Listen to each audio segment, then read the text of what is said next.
쿠팡은 영업이익률이 1.46%고 이마트는 0.16%인데 1,000원짜리 물건을 파는 다이소는 무려 9.4%입니다. 대형 유통 공룡들이 피 터지게 싸우면서 겨우 1% 남기기도 버거운 시장에서 1,000원짜리 팔아서 어떻게 이런 수익을 내는 걸까요? 2024년 다이소 매출은 3조 9,689억 원이었고 영업이익은 3,711억 원이었는데 이건 쿠팡보다 6배 이상 높은 수익성이거든요. 싸게 파는 회사가 오히려 돈을 더 잘 번다는 건 상식적으로 이해가 안 되는 일이죠.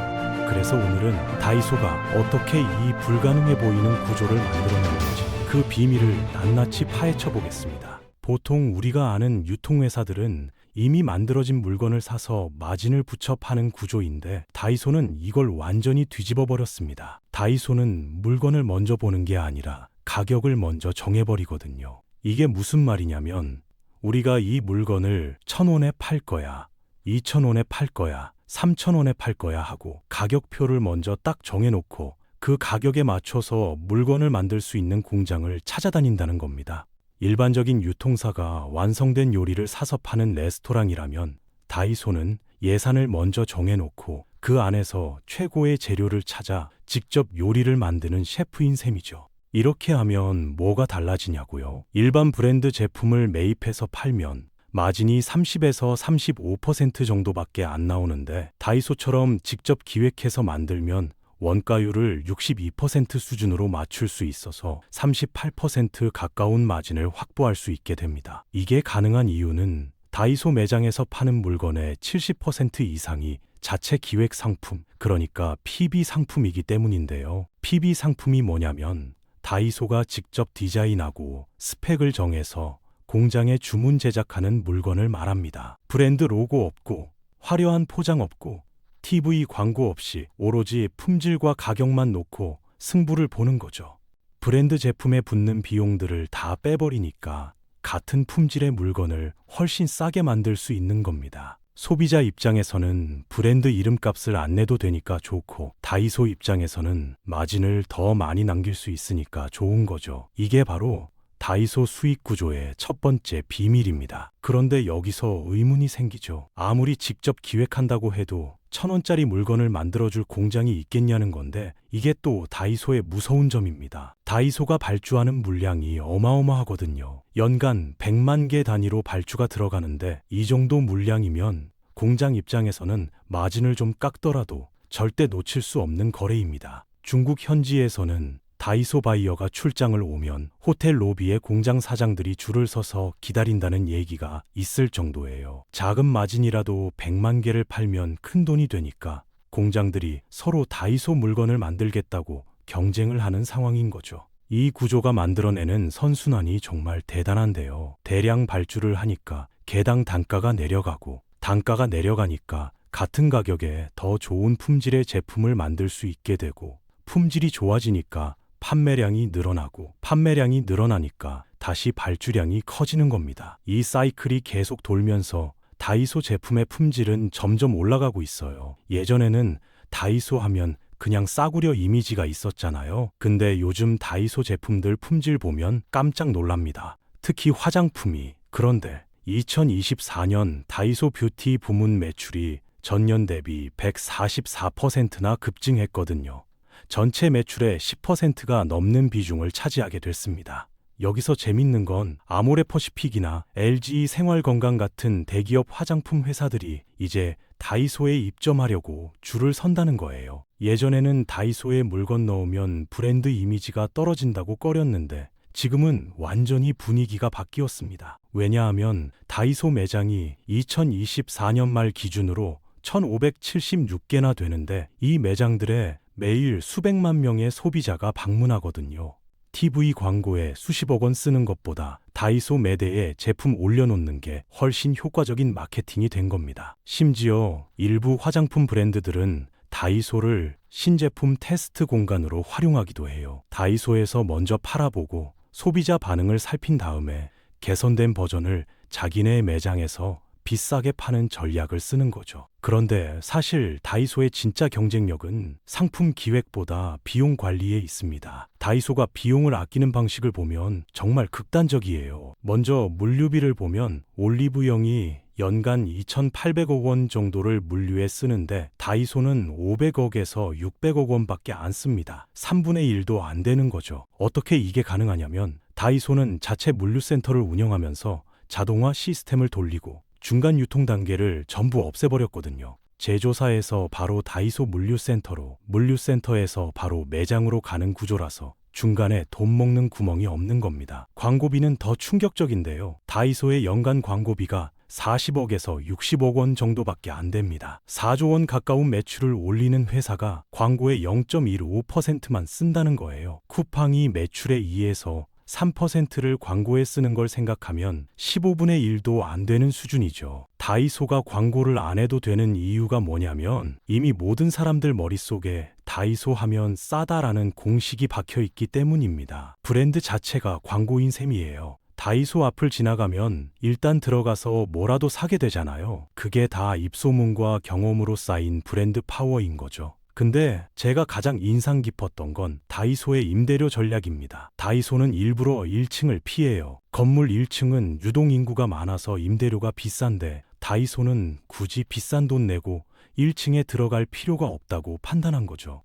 대신 2층, 3층, 지하, 심지어 이면도로 같은 B급 상권에 들어갑니다. 1층 임대료가 2층보다 2배에서 3배 비싼 경우가 많거든요.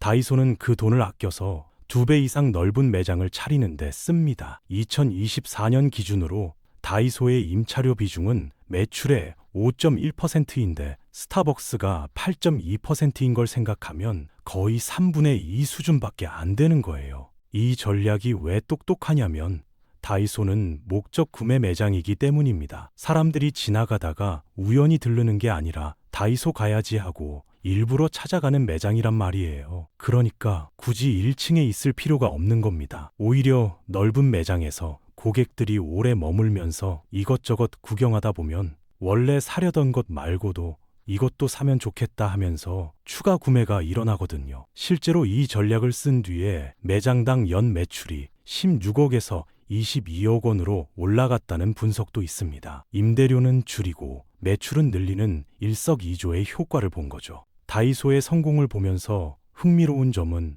이 회사가 불황에 더 강해진다는 겁니다. 경기가 안 좋아지면 사람들이 지출을 줄이려고 하잖아요. 그러면 비싼 브랜드 제품 대신 다이소 제품을 찾게 되는 거죠. 실제로 경제 위기 때마다 다이소 매출은 오히려 올라갔거든요. 이게 다이소의 비즈니스 모델이 가진 구조적인 강점입니다. 경기가 좋을 때는 편의성 때문에 다이소를 찾고 경기가 나쁠 때는 가격 때문에 다이소를 찾으니까 어떤 상황에서도 손님이 끊기지 않는 거예요. 다이소가 어떻게 이런 시스템을 만들 수 있었는지 좀 더 깊이 들어가 보면 결국 규모의 경제와 시스템화의 결합이라고 볼 수 있습니다. 다이소는 전국 1576개 매장에서 동일한 상품을 팔기 때문에 엄청난 구매력을 가지게 되고 이 구매력으로 제조사들과 협상해서 유리한 위치를 점할 수 있는 거죠. 거기에 물류, 매장 운영, 상품 기획까지 전부 시스템화해서 효율을 극대화했습니다. 개별 매장 점장이 알아서 물건을 주문하는 게 아니라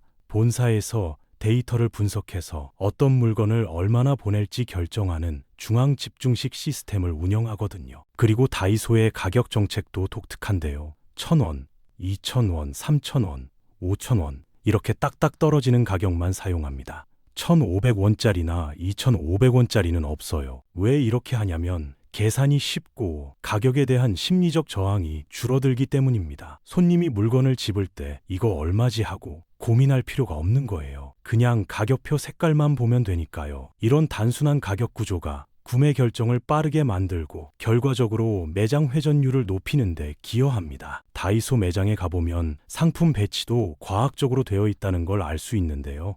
입구에서 가장 먼 곳에 생필품을 배치해서 고객이 매장 전체를 돌아보게 만들고 그 동선 위에 충동 구매를 유발하는 상품들을 배치해 놓습니다. 계산대 앞에는 작고 저렴한 물건들을 놔서 마지막 순간에 이것도 사자 하는 구매를 유도하고요. 이런 디테일들이 모여서 고객당 구매 금액을 높이는 거죠. 1,000원짜리 하나 사러 왔다가 10,000원어치 들고 나가는 경험 다들 있으시잖아요? 다이소의 인력 운영도 효율적입니다. 다이소 매장 직원들은 멀티플레이어로 일하는데 진열도 하고 계산도 하고 재고 관리도 합니다. 특정 업무만 하는 전문 인력을 따로 두지 않고 한 사람이 여러 역할을 하게끔 시스템을 짠 거예요. 이렇게 하면 인건비를 아끼면서도 매장 운영에 빈틈이 생기지 않습니다. 최근 다이소가 공격적으로 확장하고 있는 분야가 식품인데요.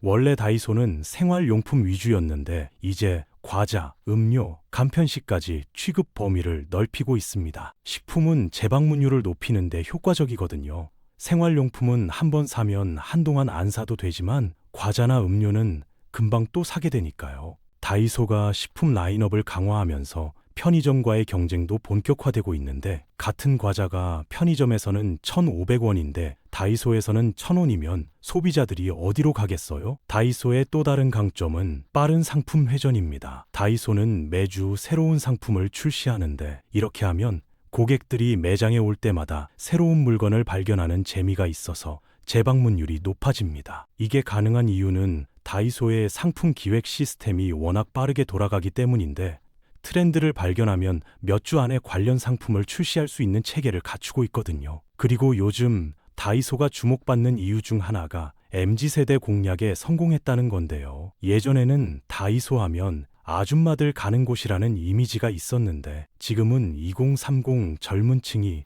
메인 고객층이 됐습니다. 가성비를 중시하는 MZ세대의 소비 성향과 다이소가 딱 맞아떨어지고 인스타그램이나 유튜브에서 다이소 꿀템이라는 콘텐츠가 엄청 많이 돌아다니면서 바이럴이 됐거든요. 다이소의 글로벌 전략도 눈여겨볼 만한데요. 한국에서의 성공 모델을 바탕으로 해외 시장에도 진출하고 있습니다. 특히 동남아시아 시장에서 성장 가능성이 크다고 보고 있는데 소득 수준이 올라가면서 생활용품에 대한 수요가 늘어나는 시장이기 때문이에요. 다이소의 가격 경쟁력과 상품 기획력이면 충분히 승산이 있다고 판단한 거죠. 이제 다이소의 미래를 한번 생각해보면 앞으로도 계속 성장할 가능성이 높아 보입니다. 경기 불확실성이 커지면서 가성비 소비 트렌드가 강해지고 있고 다이소는 이 트렌드의 최대 수혜자거든요. 게다가 뷰티나 식품 같은 새로운 카테고리로 확장하면서 성장 동력도 계속 만들어내고 있고요. 다만 경쟁도 심해지고 있어서 올리브영이나 편의점들도 저가 상품 라인업을 강화하고 있거든요. 다이소가 이 경쟁에서 계속 우위를 유지하려면 지금처럼 비용 구조를 효율적으로 관리하면서도 품질을 높여나가야 할 겁니다. 결국 다이소의 성공은 싸게 파는 게 아니라 싸게 만드는 데 있습니다. 가격을 먼저 정하고 그 가격에 맞춰 상품을 기획하는 역발상, 대량 발주로 단가를 낮추는 규모의 경제, 물류와 광고와 임대료를 극단적으로 아끼는 비용 관리, 이 모든 게 합쳐져서 9.4%의 영업이익률을 내는 기적을 만든 거죠. 다이소를 보면서 배울 수 있는 건 결국 경쟁의 본질은 가격이 아니라 구조라는 겁니다. 남들보다 싸게 팔려면 남들보다 싸게 만들어야 하고 싸게 만들려면 비용 구조 자체를 재설계해야 하는 거죠. 다이소는 이걸 완벽하게 해냈고 그 결과 경쟁자들이 따라올 수 없는 압도적인 가격 경쟁력을 갖추게 됐습니다. 다이소 매장에 들어갔다가 생각보다 많이 사게 되는 경험 누구나 한 번쯤 있으시죠? 그게 우연이 아니라 철저하게 계산된 결과라는 걸 이제 아셨을 겁니다. 상품 배치부터 가격 정책, 매장 위치 선정까지 모든 게 고객이 더 많이 사게 만드는 방향으로 설계되어 있거든요. 회사도 돈 벌고 소비자도 만족하는 윈윈 구조를 만들어낸 거죠. 마지막으로 정리하자면 다이소가 돈을 버는 방법은 크게 세 가지입니다. 가격 역발상 전략, 대량 발주 규모의 경제, 그리고 극한의 비용 관리 시스템이죠. 1,000원짜리 물건에서 이런 비밀이 숨어 있었다니 정말 대단하지 않나요? 오늘 영상이 도움이 되셨다면 좋아요와 구독 부탁드리고요. 다이소에서 가장 자주 사는 물건이 뭔지 댓글로 알려주세요. 저는 개인적으로 주방용품을 많이 사는데 진짜 퀄리티 대비 가격이 말도 안 되거든요. 여러분은 어떠신지 궁금합니다. 그럼 다음 영상에서 뵙겠습니다.